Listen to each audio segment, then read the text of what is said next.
حدود 3 دول. طيب أين تضع الجزائر من كل هذا؟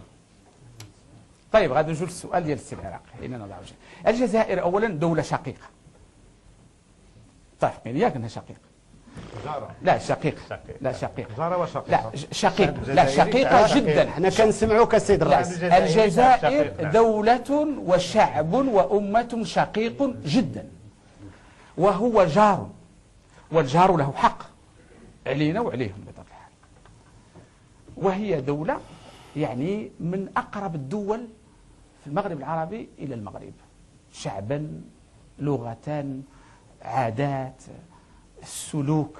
الجزائر أنا كنقول بأنه الجزائر كان نسمع منها كلام منذ زمن على أعلى مستوياتها، كل رئيس الجمهورية، ممثل رئيس الجمهورية، وزير الخارجية، الأحزاب الرئيسية، جميع الجزائريين الذين يتكلمون يقولون جهرا ولجميع الناس ولجميع الدول ولشعبهم ولشعبنا، يقولون لا ناقة ولا جمل للجزائر في موضوع الصحراء. ما معنى مقترح تقسيم؟ لا بلاتي اسمح لي نسمعوها عيادي الله يكثر خيرك.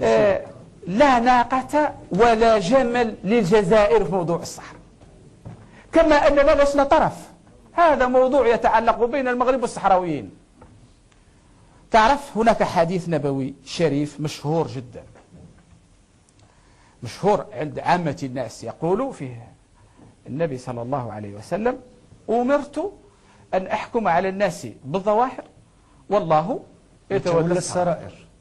هذه دولة محترمة لها تاريخ مجيد، قامت حربا تحريرية مجيدة يشهد لها في العالم بأسره، وعندهم أنافة، قالها أنافة الجزائرية.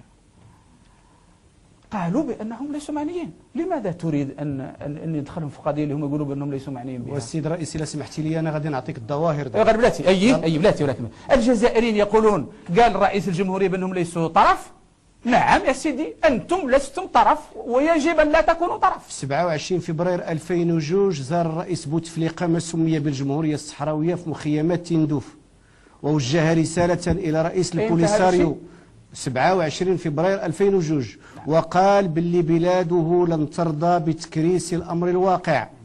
8/2/2004 كيرسل الرئيس الجزائري رسالة للأمين العام كوفي عنان كيأكد فيها أن مسألة الصحراء هي مسألة تصفية استعمار. نعم. وأن النزاع بين الشعب بين قوسين الصحراوي والقوة المحتلة اللي هي احنا السيد الرئيس، وأن المشكل ليس مغربي جزائري.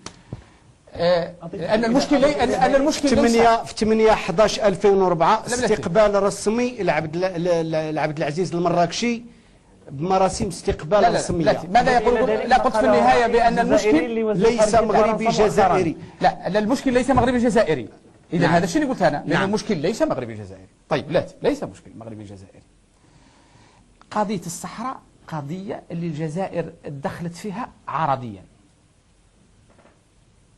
ولكن الجزائر اللي دخلت في قضية الصحراء هي الجزائر السابقة، الجزائر الشمولية اللي كان فيها الرئيس الحالي وهو وزير الخارجية، ولكن وزير الخارجية كيطبق السياسة. أنا كنسمع بلاتي 2004 السيد الرئيس. لا 2004، ولكن أنا كنقرأ أمور أخرى. الوزير الخارجية ديال الجزائر البارح أو يومين هذه في واشنطن السيد محمد البجاوي قال نحن لسنا طرف مشكل الصحراء، ومشكل الصحراء هو يتعلق بين المغرب هذا خطاب جزائري. لا بلاتي أنا غادي نجي. لماذا تتحرك الجزائر في اللجنة الثالثة؟ أنا غادي الاتحاد الإفريقي وقبل في المنظمات الإفريقية، هذاك المنظمات الدولية ضد المغرب. لا هذاك يرجع عن احنا بلاتي، يرجع عن احنا لم يكن لدينا مشروع. المغرب لم يكن له من قبل مشروع حقيقي.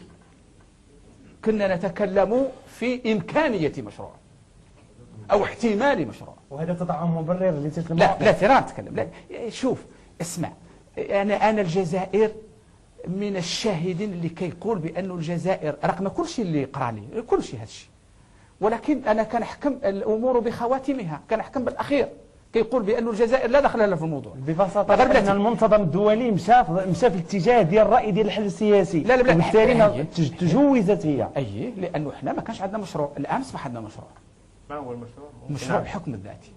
لم يكن هناك مشروع أكيد ومضبوط وحقيقي قد يصبح عندنا في الأسابيع لكن هذا غير إعلان، هذا غير إعلان. لا ماشي إعلان، لا ماشي إعلان، لا جلالة الملك، جلالة الملك استشار بلاتي جلالة الملك استشار الأحزاب السياسية، وسيستشير المجلس الملكي الاستشاري في الأيام المقبلة على هذا الموضوع لبلورة المشروع المغربي. هذا هو السبب الذي جعل بأن المشروع المغربي لم يقدم في شهر أبريل المتحدة، لأن هناك مشاورات ما زالت قائمة. ما كانش هذه غير محاولة ديال الربح. لا ماشي لا ابدا، لانه المجلس تاسس 25 بلاتي، المجلس تاسس 25 وعقد اول دورته يوم 4 بين 4 و6 ابريل، ولم نعقد دوره خاصه قط للمذاكره في هذا الموضوع. اذا لا، ليس مناوره. المشروع المغربي الان ليس مناوره. ممكن نعرفوا شنو هو اقتراحكم انتم للحكم الذاتي؟ لا بلاتي غادي نجوه بلاتي انا باقي نتكلم على الموضوع ديال الجزائر. كنقول بأنه الجزائر، رغم كل شيء هالشيء اللي كيتقال، دولة عاقلة وتتسم بالحكمة وبالتبصر في الأوضاع الأوقات اللي هي.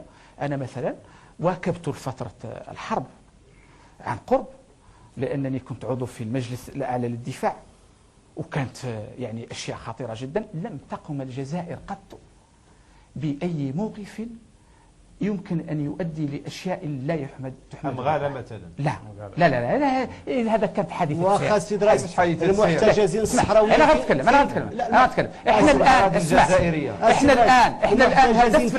إحنا الآن هدفنا هو إيجاد مخرج، حل، لا تعقيد الأشياء.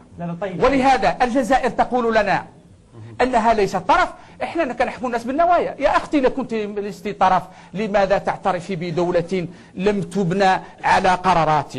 قد نطلب منها تسد سفارة البوليساريو في الجزائر العاصمة. ما كانش طرف خاص لا بالتي، ولكن خصنا الأول نبروها بأنها ليست طرف. هي تقول بأنها ليست طرف، وأنا أتفق معها بأنها ليست طرف فيما تقوله هي. والجهاز العسكري السيد الرئيس اللي في تندوف. لا شوف الجزائريين هم استقبلوا أبناء عمومتنا في مخيمات تندوف، ونحن كنشكروهم بأنهم استقبلوه، وكنشكروهم بأنهم أعطوهم معونات إنسانية، ولكن كنقولوا لهم بأن الضيافة الشرعية هي 3 أيام. طيب 30 سنة الضيافة الشرعية 3 أيام. بعد 3 أيام تصبح ضيافة غير شرعية، ضيافة تحملية. احنا كنطلبهم الآن هذو الأولاد، لأنه المشروع المغربي في حل جميع الأطراف. أولا هو يعني يبرر الجميع، يعني يحفظ ماء الوجه لجميع الأطراف. الجزائر أنت دولة عندك مبادئ، عندك تاريخ، احتضنتي ابناء مخاصمين مع والديهم، درتيهم في أرضك، جزاك الله خيرا. هذا هو اللي يديروا المسلمين ويديروا العرب. اسمحوا لي يعني. لكن الموضوع يتعلق الآن بأنه فعلا أنت ما كنتيش تقدري تتفقي معنا في الموضوع، لأنه الناس ما مضمون لهمش أمورهم. الآن أصبح مضمون. البوليسار بلاتي، الناس اللي ساكنين في الخيمات ما بقاوش مهددين أو أنهم قاعد يجوا استسلاما، أو قاعد يجوا خاضعين الراس، أو قاعد يجوا مهزومين. لا، كل ما حاربت عليه في المكانة السياسية يضمنها الحكم الذاتي، كل ما حاربت عليه على المكانة الاقتصادية يضمنها الحكم الذاتي، كل ما حاربت عليه في ضمان المكانة الثقافية والاقتصادية، كل ما حاربت عليه على صلة مباشرة مع جلالة الملك ديال المغرب يضمنها الحكم الذاتي. إذا أنتم لستم مهزومون إذا قبلتم الحكم الذاتي. أنت الجزائر كذلك، جزاك الله خيرا، حققت ما المراد منك، وهو أنك استضفت الناس حتى حصلوا على الهدف الذي كانوا يريدون. وهذا شأن الجميع. الحكم الذاتي يحفظ ماء وجه جميع الأطراف، ويبني قاعدة أساسية متينة